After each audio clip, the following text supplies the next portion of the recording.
अथ विशो अध्याय। श्रीमद् भागवत साप्ताहिक कथा के चतुर्थ स्कंद का 20वां अध्याय, जिसमें महाराज पृथु की यज्ञशाला में भगवान विष्णु का प्रादुर्भाव होता है। मैत्रेय जी कहते हैं, हे विदुर जी, महाराज पृथु के यज्ञों को से प्रसन्न होकर भगवान विष्णु इंद्र के साथ यज्ञशाला में पधारे। भगवान ने पृथु से कहा, हे राजन, इंद्र ने तुम्हारे 100 अश्वमेध पूरे करने के संकल्प में विघ्न डाल रहा है। अब तुमसे क्षमा मांगने आए हैं, इनको क्षमा करें।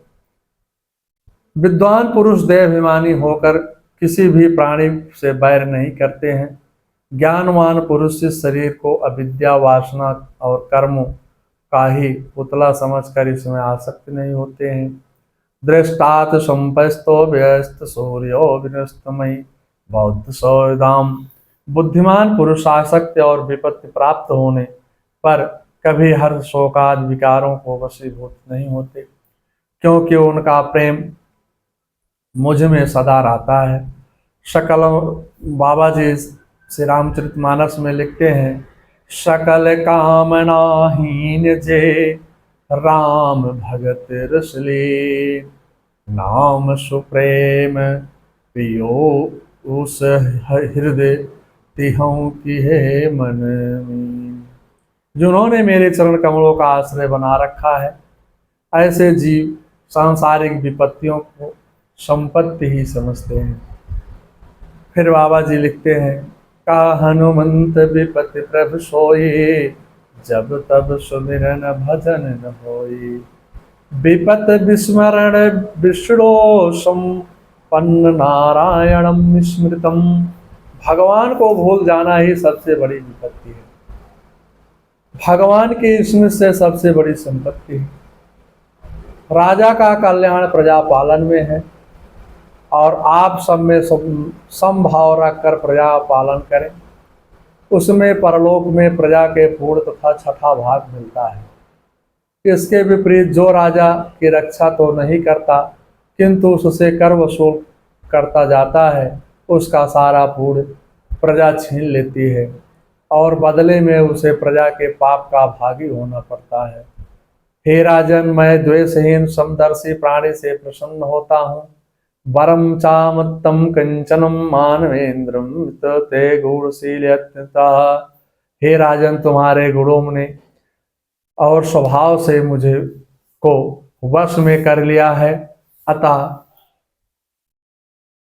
तुम्हें जो भी इच्छा हो मुझसे वर मांग सकते हो। मैत्रेय जी कहते हैं, हे विदुर जी, उसी समय देवराज इंद्र अपने कर्मों से लज्जित होकर उनके चरणों पर गिरना ही चाहते थे कि राजा ने उन्हें प्रेम पूर्वक हृदय में से लगा लिया और मनोमालिन्य निकाल दिया और संधि कर ली।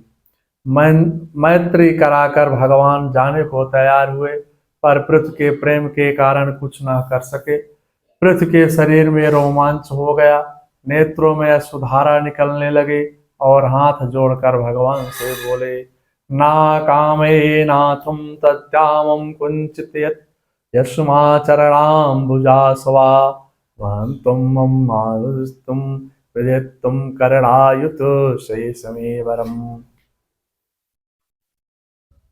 पृथु ने कहा, भगवान से प्रार्थना की, हे प्रभु, मैं मोक्ष की इच्छा नहीं रखता, क्योंकि वही महात्माओं के मुख कमल से निश्चित आपके कथा अमृत से ओतप्रोत आपके चरण कमलों का मकरंद नहीं है, जहाँ आपकी कीर्ति तथा सुनने का सुख नहीं मिलता। इसलिए मेरी तो यही प्रार्थना है कि आप मुझे 10,000 कान दीजिए, जिनसे मैं आपके लीला गुणों को सुनता रहूं। 2 कानों से कथा सुनकर मेरी तृप्ति नहीं होती। आपके एक चरण की सेवा चाहे लक्ष्मी जी करें, किंतु दूसरे चरण की सेवा मैं करना चाहता हूँ। बस यही दुर्लभ वर आप प्रदान करने की कृपा करें। महाराज पृथु की स्तुति सुनकर भगवान मुस्कुराए और कहा, हे राजन, दृष्टे दिशम धैर्यमयी ते कृताया मायाम मदीयाम तरस्य संतुष्याजाम। हे राजन, तुम्हारी हमेशा मुझ में निश्चल भक्ति निवास करेगी, जिसके कारण तुम मेरी दुसज्ज माया को पार कर सकोगे। ऐसा कहकर उनसे पूजित हो भगवान अपने वैकुंठ धाम चले गए। महाराज पृथु ने पूजन किया। इसके बाद सभी राजा को आशीर्वाद दे करके अपने अपने धाम को चले गए। राजा भी अपने नगर को लौट आए। श्रीमद् भागवत साप्ताहिक कथा के चतुर्थ स्कंद का 20वां अध्याय समाप्त हुआ। अथ श्रीमद् भागवत साप्ताहिक कथा के अथ 21वां अध्याय माने 21वां अध्याय, जिसमें महाराज पृथु का अपनी प्रजा को उपदेश देते हैं। सो जी ने कहा, हे शौनक जी, महाराज पृथु अनेक गुणों से संपन्न सुयश सुनकर विदुर जी बड़े प्रसन्न हुए और उन्होंने बड़े ही विनम्र भाव से मैत्रेय जी से पूछा, हे भगवान, ब्राह्मणों द्वारा अभिषिक्त महाराज पृथु ने प्रजा के कल्याण के लिए पृथ्वी का दोहन जो विशिष्ट कार्य किए, इसको लोकपाल भी करने में असमर्थ हैं। उनका चरित्र सुनने से मेरी पिपासा शांत नहीं हुई। कृपया उनका मधुर चरित्र सुनाने की कृपा करें। मैत्रेय जी ने कहा, हे विदुर जी, एक बार महाराज पृथु ने अपने पूर्ण कर्मों के क्षय को देखते हुए महासत्र करने का संकल्प किया। उस सत्र में देवता, ऋषि, महर्षि आदि सब एकत्रित हुए। राजा आप सबने राजा देखते हुए ने महासत्र करने का संकल्प किया। उस सत्र में देवता, ऋषि, महर्षि आदि एकत्रित हुए।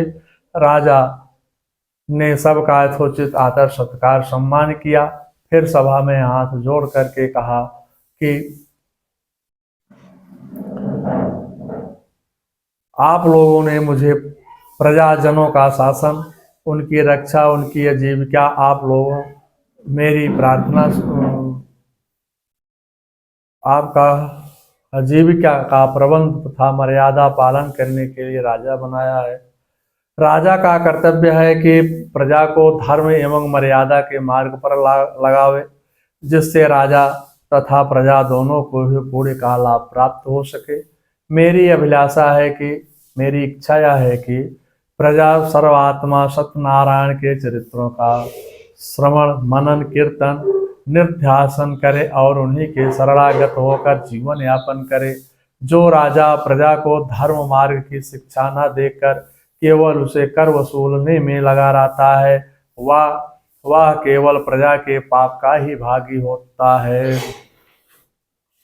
और वह स्वयं अपने ऐश्वर्य के से हाथ धो बैठता है। आप लोग मेरे इस उद्बोधन का अनुमोदन करें, क्योंकि कर्ता तथा उपदेश करने वाले को एवं अनुमोदन करने वालों को समान फल प्राप्त होता है। मनु, उत्तानपाद, ध्रुव, राजस, प्रहलाद, बलि आदि सभी भगवान की श्रद्धा भक्ति से उपासना करते थे। केवल मृत्यु की पुत्री सुनीता का पुत्र बेन मातामह के दोष से धर्म से गिर गया था, क्योंकि वह भगवान नारायण की बुराई करता था, इसलिए वह ऋषियों के कोप का भाजन हुआ। सद्यम त्रिवक्षम मेधति सती चापांगुष्ठान विशंसिताश्रित, जिसके चरण कमलों की सेवा के लिए निरंतर बढ़ने वाली अभिलाषा उन्हीं के चरण नख से निकली हुई गंगा जी के समान संसार ताप मनोमल को तत्काल नष्ट कर देती है। भगवान के चरणों का आश्रय लेने वाले को किसी प्रकार का क्लेश, कुछ भी दुख भी नहीं होता है। मेरी प्रजा उन्हीं का सेवन करे। ऐसा मन में विचार करके पृथ्वी जी ने कहा, संसार की सभी वस्तु भगवान की कृपा का ही फल है। बिना उनकी कृपा से कुछ भी प्राप्त होने वाला नहीं है। ब्राह्मणों की सेवा करें। मैं ब्राह्मणों के चरण रज को सिर पर धारण करता हूँ। पृथु महाराज के सब आपके उपदेश से संसार के उद्धार का मार्ग खोल दिया है। महाराज पृथु का धर्मोपदेश सुनकर सभी प्रसन्न होकर के अपने अपने धान्य अपने अपने को धन्य समझने लगे। सभी ने कहा, आपके उपदेश से हम धन्य हो गए हैं। आप अपने माता पिता बहन का उद्धार कर दिया है। आपके उपदेश ने संसार के उद्धार का मार्ग खोल दिया है। हम आपके प्रस्ताव का हृदय से अनुमोदन करते हैं। भगवान से प्रार्थना करते हैं कि आपके प्रति प्रजा का प्रेम तथा भगवान के निश्चल भक्ति धरो उत्तरोत्तर बढ़ती रहे। आप शुद्ध सत्यमय पर पुरुष हैं, सारे जगत की रक्षा करते हैं। हम आपको नमस्कार करते हैं। श्रीमद् भागवत साप्ताहिक कथा के चतुर्थ स्कंद का 21वां अध्याय समाप्त हुआ। इस मंगलम भगवान विष्णु मंगलम गरुड़ाध्वजा मंगलम पुंडरीकाक्षाय मंगलाय तनोहरि।